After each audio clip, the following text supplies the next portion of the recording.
Gloria dan selamat pagi untuk kita semua.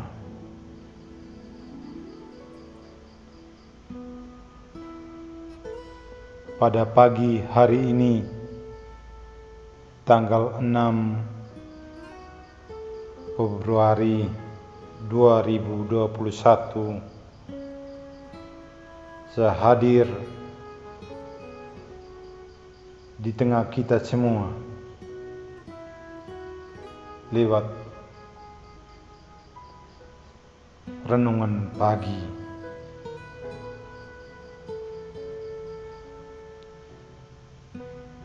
Saya Frater Theodolus BHK dari Distrik Uskupan Wetebula, Sumba Barat Daya, ingin menyapa kita dengan membawakan renungan pagi.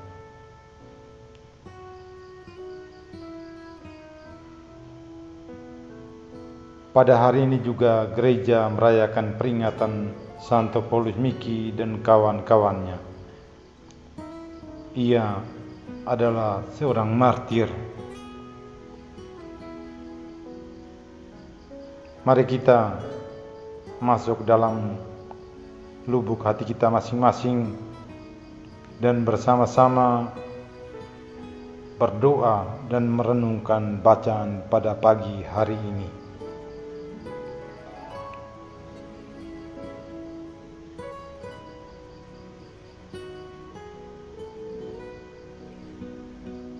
Mari kita mendengarkan sabda Tuhan. Semoga Tuhan beserta kita sekarang dan selama-lamanya. Inilah Injil Yesus Kristus karangan Santo Markus. Dimuliakanlah Tuhan. Yesus memberi makan 5.000 orang. Kemudian rasul-rasul itu kembali berkumpul dengan Yesus dan memberitahukan kepadanya semua yang mereka kerjakan dan ajarkan. Lalu ia berkata kepada mereka, "Marilah ke tempat yang sunyi, supaya kita sendirian dan beristirahatlah seketika. Sebab memang begitu banyaknya orang yang datang dan yang pergi, sehingga makan pun mereka tidak sempat. Maka berangkatlah mereka untuk mengasingkan diri dengan perahu ke tempat yang sunyi.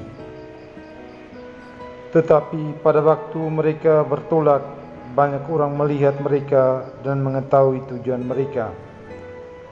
Dengan mengambil jalan darat, segeralah orang datang dari semua kota ke tempat itu, sehingga mendahului mereka. Ketika Yesus mendarat, ia melihat sejumlah besar orang banyak, maka tergeraklah hatinya oleh belas kasihan kepada mereka, karena mereka seperti domba yang tidak mempunyai gembala. Lalu mulailah ia mengajarkan banyak hal kepada mereka." Demikianlah sabda Tuhan. Terpujilah Kristus.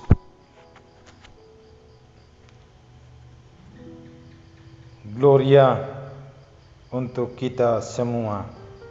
Selamat pagi buat kita semua.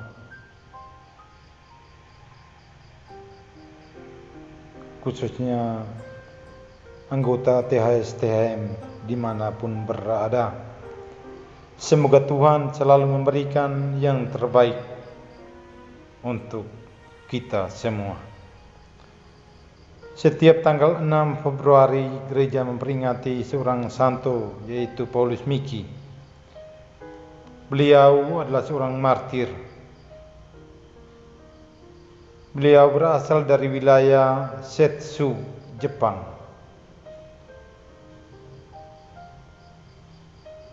Pada tanggal 8 Juni 1862 oleh Paus Pius ke-9,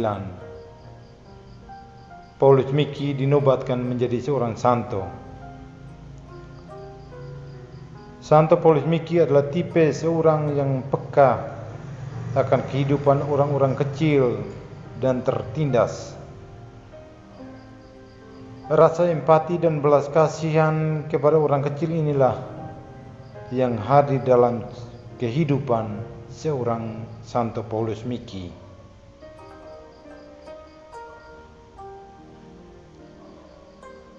Lewat kongregasi Yesuit, Santo Paulus Miki benar-benar mau memberikan seluruh hidup dan dirinya untuk Tuhan, sebagai pembuktian dari benih yang telah ditanamkan oleh Santo Paulus Miki yang ada di daerah Jepang, khususnya di daerah Nagasaki, sekarang terkenal dengan umat Katolik yang terbanyak. Mulai tumbuh dan berkembang benih-benih iman akan Yesus Kristus. Kakak-kakakku sekalian dimanapun kita berada, bacaan yang barusan kita dengar pada hari ini dari Injil Markus bab 6 ayat 30 sampai 34 menceritakan tentang tanggapan Yesus dengan situasi saat itu. Banyak orang yang hadir bersamanya ingin mengikutinya. Mereka ingin mengetahui siapakah Yesus itu, ingin tahu lebih dekat tentang Yesus.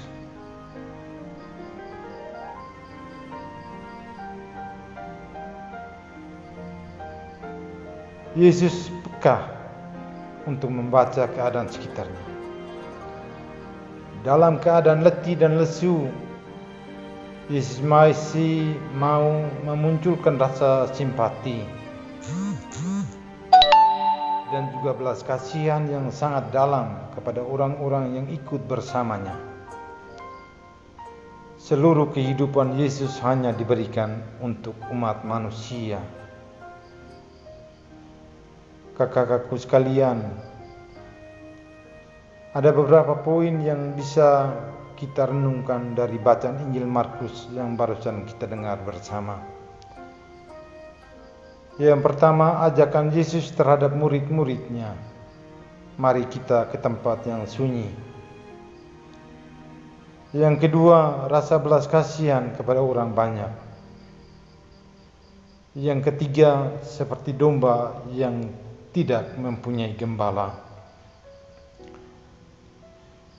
Saya akan mencoba untuk memulai dari yang pertama. Ajakan Yesus terhadap murid-muridnya untuk pergi ke tempat yang sunyi. Mari kita ke tempat yang sunyi. Tempat yang sunyi adalah gambaran kesendirian, kesepian, jenuh, membosankan.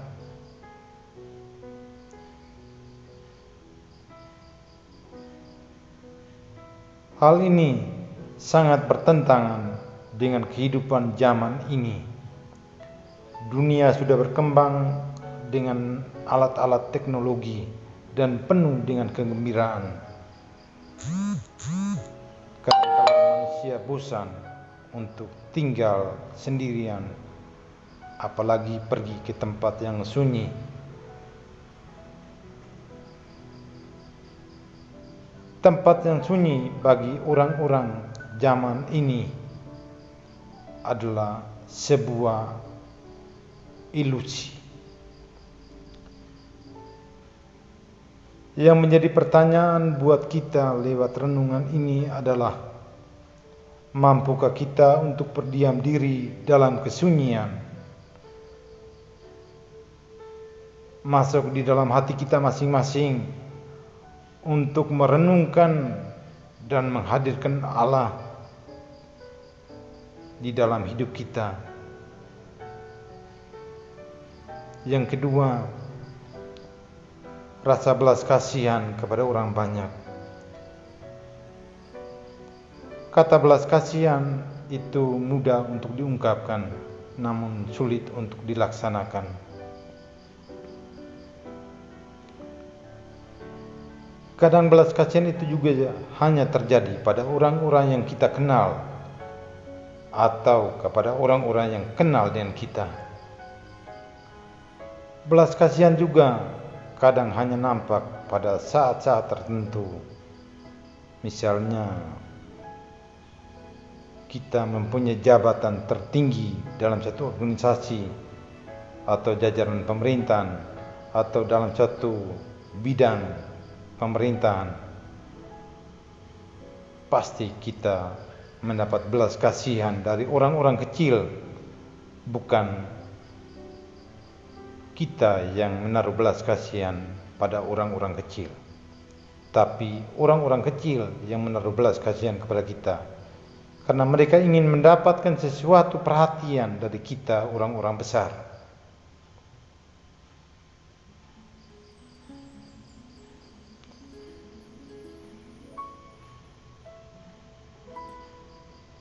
Yesus menaruh belas kasihan kepada semua orang.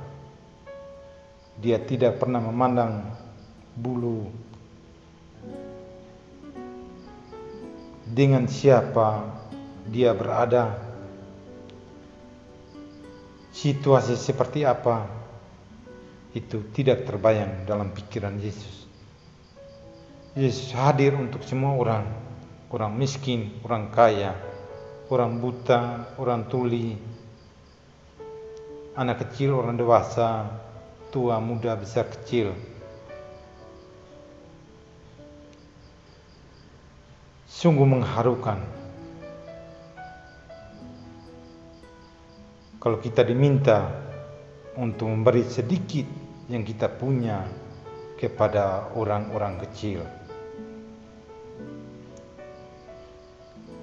Kata belas kasihan itu muncul dari hati yang paling dalam terhadap orang-orang yang tidak punya harapan,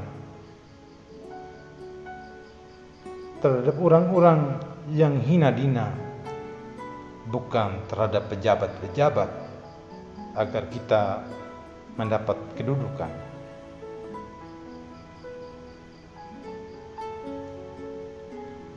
Yang ketiga, mereka seperti tidak punya gembala. Kakak-kakak sekalian, kita anggota THS-THM dipanggil untuk menjadi gembala. Sebenarnya tidak sulit untuk menjadi gembala. Namun di dalam diri kita tertanam rasa malu, jijik melayani orang kecil. Malu untuk memberi sedikit dari yang kita punya.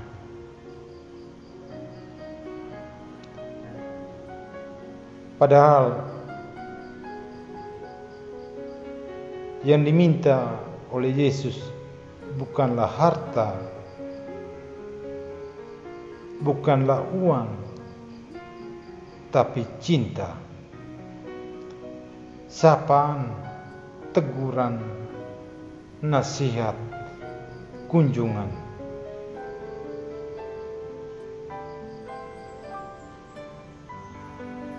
Ada beberapa hal yang saya sebutkan di atas, itu nampak sekali. Contoh, kita hanya berkunjung kepada orang-orang tertentu. Kita hanya boleh berkunjung kepada orang-orang yang benar-benar memberikan sedikit untuk kita. Tapi orang-orang yang mungkin tidak pernah memberi sedikit, itu tidak ada dalam benak kita untuk berkunjung.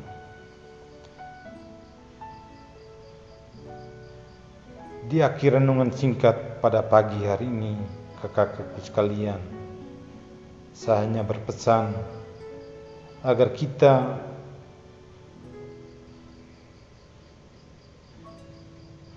yang hadir dan menamakan diri sebagai anggota Tunggal Hati Seminari Tunggal Hati Maria bisa menjadi pelayan. Pelayan bagi siapa saja.